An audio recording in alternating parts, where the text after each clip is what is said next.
Welcome. In this explainer, we are going to master the German imperative. We're going to break down exactly how to give instructions, make requests, and, get things done in German, with some really clear, practical examples so you can start using these commands today. I mean, of course you have, right? Whether you're trying to get a friend's attention or just politely ask for some help, commands are an absolutely essential part of speaking any language. And in German, it's all about one simple thing: knowing who you're talking to. And this is what's so cool about it. German grammar makes the social context super clear. It's not like English, where go works for pretty much everyone. In German, the verb actually changes depending on your relationship with the person, and we are going to unlock that whole system right now. So here's our game plan. We'll start with figuring out who you're talking to. Then we'll cover the informal and formal commands, take a look at a few key verbs that break the rules, and then we'll put your new skills to the test. Okay, let's dive right in. The very first step every single time you want to form a German command is to ask yourself one simple question. Who am I talking to? Your answer is going to put you into one of four main categories. And here they are, our four key situations. Are you talking to one friend, where you'd use du, or maybe a group of friends using ihr? How about an official or a stranger using the formal sie? Or are you maybe suggesting something to your own group using wir? Each one of these has its own special little rule. All right, let's start with the most common situations. Those casual, everyday chats. This is where you're going to live using the informal du and ihr forms. So for talking to a single friend, the rule could not be easier. You just take the regular verb form for do, like du gehst, and you literally just chop off the st at the end. What's left is the verb's core, its stem, and guess what? That's your command. You can see this pattern so clearly right here. Du gehst becomes geh, go. Du machst becomes mach, do. That ending just falls right off to create this really short, direct command. And here it is in a full sentence that you might actually hear. Mach deine Hausaufgaben. It's direct, it's clear, and it's a perfect example of that do command out in the wild.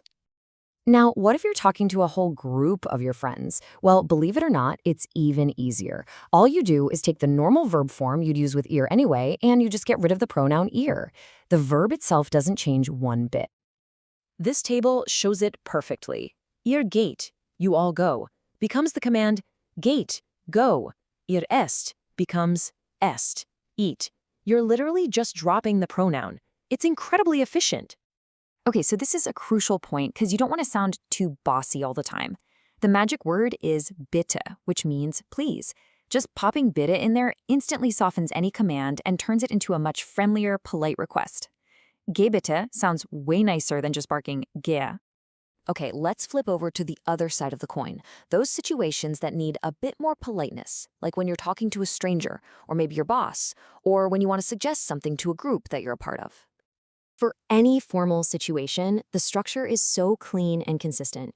You just use the full original form of the verb, the infinitive, like gehen or machen, and you pair it with the pronoun sie. This is your go-to for showing respect. And here is a perfect example of that formal command in action. Gehen Sie nach Hause. See how both the full verb, gehen, and the pronoun Sie are right there? It's polite, it's clear, and there's no mistaking it. Now the wir form, it isn't really a command at all. It's more like an inclusive suggestion. Think of it as the German way of saying let's. It's absolutely perfect for teamwork, making plans with friends, anything where you want to get a group moving together. And here's a classic example. Machen wir eine Pause. You can just hear someone saying this in a study group or during a long day at work, right? It's collaborative, it's inviting. You're not ordering anyone around. You're just suggesting something you all do together. Okay, you knew this was coming, right? No language would be complete without a few little exceptions to the rules. But don't worry. For the German imperative, there are just a handful of really common ones you need to know, and we've got them all right here for you. These four verbs, to be, to have, to become, and to know, are some of the most common verbs in the entire language. Honestly, it is totally worth just memorizing their unique do command forms: sei, hab, werde, and weiß.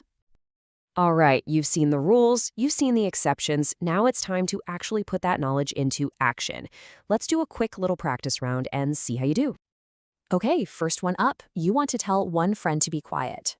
Now think back to that list of irregular verbs we just saw. How do you form the command for sign? Yes, that's it. Sei leise. You remembered that sign as irregular and becomes sei. Perfect.